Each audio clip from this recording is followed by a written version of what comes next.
수고하셨습니다. 다음 차례도 역시 정정식 의원이 되는데 사실 정정식 의원이 위원장으로 여야 간에 우리 김한규 간사와 곽규택 국민의힘 간사가 합의됐었는데 이분이 참석을 안 해가지고 제가 위원장을 맡게 됐습니다. 다시 한번 말씀드리지만은 빨리 오후에라도 국민의힘 의원들이 꼭 참여해서 후보자들의 자질을 또는 정책을 검증해 주기 바랍니다. 그러면 다음은 역시 법조인 출신입니다. 판사 출신입니다. 우리 박희승 의원님이 질문하겠습니다. 남원장 수임시 순창 국회의원 박희승입니다. 먼저 헌재 재판관 후보자로 지명되신 걸 축하드립니다. 지금 서부지방법원 소속인가요? 지금은 대법원 소속으로 되어 있습니다. 예. 서부지방법원에서 어느 정도 근무하셨죠? 올해 2월에 부임하셨나요? 예. 예. 보니까 우리 정계선 후보자도 서부지방법원 장이시고 네, 제가 법원장님으로 모셨습니다. 서부지방법원이 터가 좋은 것 같습니다.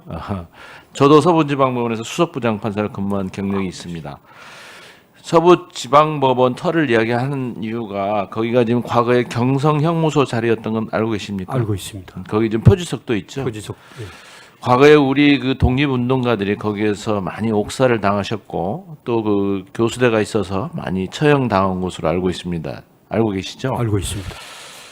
이 엄중한 시기에 이 서부지방법원에 계신 분들이 후보자로 두 분이나 추천이 되셨는데 그런 어떤 역사적 의미도 좀 가지고 임해 주셨으면 좋겠습니다. 유념하겠습니다. 그러나 12월 3일 날 저녁에 10시 반 무렵에 집에 계셨다고 아까 그러셨죠? 예. 그때가 지금 전시 사변 상태였습니까? 어떻습니까? 아까 지금 정확하게 대답을 안 하시던데. 그것이 아까 말씀드린 대로 그 비상계엄의 위헌 여부를 가릴 때 실체적 요건과 관련해서 대단히 중요한 것이어서 쟁점이어서 제가 말씀드리지 못하는 것을 양해를 해주시고 제가 성심성의껏 헌법재판관이 된다면 그 점에 대해서 분명한 의견을 결정을 통해서 말씀 올리겠습니다. 예. 지금 법관 생활을 한 25년 정도 하셨나요? 예, 그렇습니다. 예, 오래 하셨습니다. 아마 뭐 법관 오래 하시면 뭐 사회 현상에 대해서 누구보다도 상식적인 판단을 하는 분으로 저도 알고 있습니다. 그런데 현재 지금 윤석열 저도 뭐 C라고 좀 표현을 하면 지금 사법심사 대상이 되지 않는 통치행위라는 주장도 하고 또 국민의힘의 윤상현 의원도 같은 취지 발언을 하면서 어쨌든 이 비상계엄에 대해서 통치행위다 이런 주장들을 아직도 하고 있어요. 그래서 저희가 아주 기본적인 질문을 제가 좀 드린 겁니다. 다른 아까 위원님들 질문에 어쨌든 이러한 국가 통치행위라고 할지라도 국민의 기본권 침해와 직접 관련되는 경우에 당연히 헌법재판소의 심판 대상이 될 수 있다.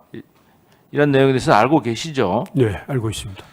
또 이런 판례가 지금 변경될 리도 없고 뭐 그런 일이 자주 있지도 않으니까 현재 유효한 상태죠, 지금. 헌법재판소와 대법원의 통치행위에 대한 사법수사 가능성에 대한 태도는 확고한 것으로 알고 있습니다. 네.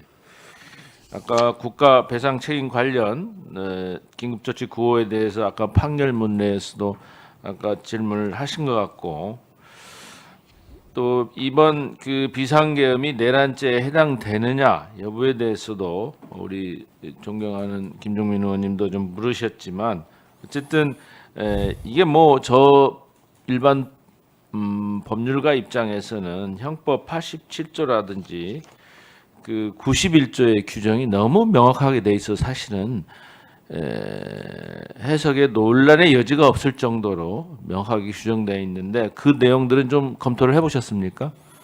뭐 구체적인 검토까지 못했지만 유념하고 있습니다. 아니 뭐 고시 공부를 사법시험 공부를 하셨으니까 네. 헌법에 아니 형법에 그대로 있는 내란죄 조문을 말씀드린 겁니다. 예.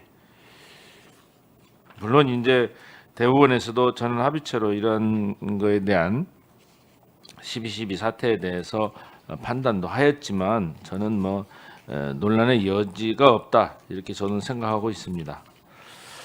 그런데 허영 교수 아시죠? 네. 네, 허영 교수라는 분이 세계 헌정사를 보면 대통령의 긴급권 행사를 내란죄로 처벌한 사례가 없다 이런 이야기를 했어요 최근에. 그러면서 대통령의 과잉 국가 긴급권 행사에 대해 내란죄로 처벌한 사례가 아직 없고 내란죄가 성립되지 않는 경우에는 직권남용죄로 성립 여부를 다투어야 한다. 성립된다고 해도 대통령의 형사상 특권을 수사할 수 없다. 뭐 이런 이야기를 했는데 제가 그래서 그 지금 법원에 근무하시는 어느 법관이 쓴 재판으로 본 세계사 이 책을 좀 읽어보시라고 했는데 읽어보셨습니까? 네. 네? 제가 좀 급하게 예. 읽어보라고 뭐 동료가 쓰신 책이니까 거기에 보면은 국왕도 내란죄로 처벌할 수 있는가 그런 항목이 있고 과거 영국의 그 찰스 1세가 사적 전제 통치를 유지하기 위해 내전을 일으켰다는 이유로 반역죄로 기소되어 단두대 이슬로 사라진 사례가 있습니다. 내용 들어보셨습니까? 네, 아니면? 알고 있습니다. 그 상대가 아마 그 유명한 올리버 크롬웰을 크롬웰이죠. 알고 있습니다. 어쨌든 이런 역사적 사례가 있는데 지금 허영 교수는 그런 사안이 없다고 지금 언론에 이런 기고를 해서 다시 한번 상기시키고 싶고요. 이게 이런 사례들이 많지 않은 것은 이를테면 이런 내란에 성공하면 더 이상 처벌을 못하니까 또 그대로 넘어가는 경우가 많았고 또 실패해도 뭐 유럽 같은 경우는 이제 외국으로 도망을 간다든지 국왕이 뭐 반란 수계가 이제 도망간다 이런 일 때문에 재판까지 못 가서 그렇지 이 찰스 1세 같은 경우에는 제대로 재판까지 해서 단두대에 목이 잘려서 잘렸던 그런 역사적 사례가 있습니다. 그래서 어쨌든 이러한 일들이 과거에도 있었다는 점을 명시하시고 이 책의 내용을 읽어보시면 이번 윤석열 씨의 이런 내란 행위에 대한 큰 참고가 될 것 같습니다. 알겠습니다. 그리고 좀 1분만 좀 더 주시겠습니까? 예. 그리고 지금 최근에 이제 윤석열 씨의 탄핵 의결로 이제 직무가 정지되고 총리의 권한대행이 이제 되었는데 최근에 지금 총리가 국회에서 의결한 법안에 대해서 거부권을 행사했어요. 근데 지금 그게 지금 뉴스에서 보셨겠지만 권한대행께서 그 거부권을 행사할 수 있는가요? 어떻습니까? 그 권한대행의 직무 범위와 네. 관련해서는 여러 견해가 있는 걸로 알고 있습니다. 현상을 유지하는 선에서만 할 수 있다든가 아니면 고리와 사고의 경우에 좀 달리 할 수 있다든가 뭐 전부 할 수 있다든가 하는 식의 여러 견해가 있는 걸로 알고 있습니다. 예. 헌재에서 지금 권한대행 심판 그런 업무도 하고 계시죠? 그렇게 알고 있습니다. 예. 지금 사실은 중대한 헌법 위반이 있다면 당연히 이제 직무대행도 할 수 있는데 이를테면 뭐 그런 법안 중에 이제 헌법 질서를 파괴하는 법안이라면 그런데 지금 예산 관련된 법안 또 국회 업무 관련된 법안에 대해서 견해 차이가 있을 수 있는데 이러한 부분에 대해서 좀 더 드리세요. 1분만 좀 더 네. 주십시오. 이러한 부분에 대해서 권한대행이 거부권을 행사하는 것은 월권행위 아닌가 이런 생각이 드는데 지금 이번 거부권 행사한 그 농민들 관련된 법안, 국회에 관련된 법안 이런 법안에 대한 그 권한대행의 거부권 행사가 월권행위 같은데 어떻게 생각하십니까? 그 대통령의 거부권 행사와 관련해서도 무한정인 것은 아니고 어떤 요건과 한계가 있다는 논의가 있는 것으로 알고 있습니다. 법률안에 위헌적인 요소가 있다든가 또 국익을 해치는 그런 내용이 있다든가 하는 식의 그런 경우에 한해서 할 수 있다는 식의 논의가 있는 걸로 알고 있습니다. 일반적인 더구나 논의가 있고 대통령도 그런데 권한 내용은 더 내재적 제한이 있겠죠. 맞습니까? 뭐 그런 면도 없잖아 있겠습니다. 다만 그 구체적인 거부권 행사가 그 요건과 한계를 넘어선 것인지 그에 대한 판단은 너무나 정치적으로 민감한 사안이어서 제가 말씀드리기가 좀 어려운 면이 있습니다. 더 하실 거예요? 네, 30초만. 네, 30초. 그리고 최근에 그 천공이라든지 우리나라 무속인들이 지금 아주 설치는 나라가 혼란스러우면 세계사에서 보면은 무속인들이 많이 설치는데 지금 탄핵을 받은 윤석열 씨가 3개월 후에 다시 복권이 될 수 있다.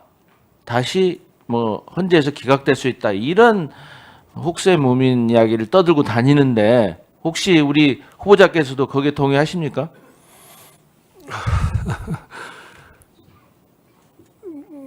제가 그에 그건 대해서 좀 심한 논평하기는 질문 조금 같은데요? 곤란하지 않나 싶습니다. 예. 네. 뭐 지금 우리가 정상적인 법조인들이라면 이런 내란 행위가 벌어졌을 때 빨리 이 헌법 질서를 회복하기 위해서 빨리 수습해야지 그런 혹세 무민한 사람들의 말을 따르면 안 되겠죠. 네. 의원님 말씀의 취지를 새겨보겠습니다. 지금 질문하셨지만은 마치 헌법재판관 후보자께서는 그런 무속인이 아닙니다. 만약 그러였다고 하면은 추천도 안 됐겠죠. 자, 수고하셨습니다. 다음에는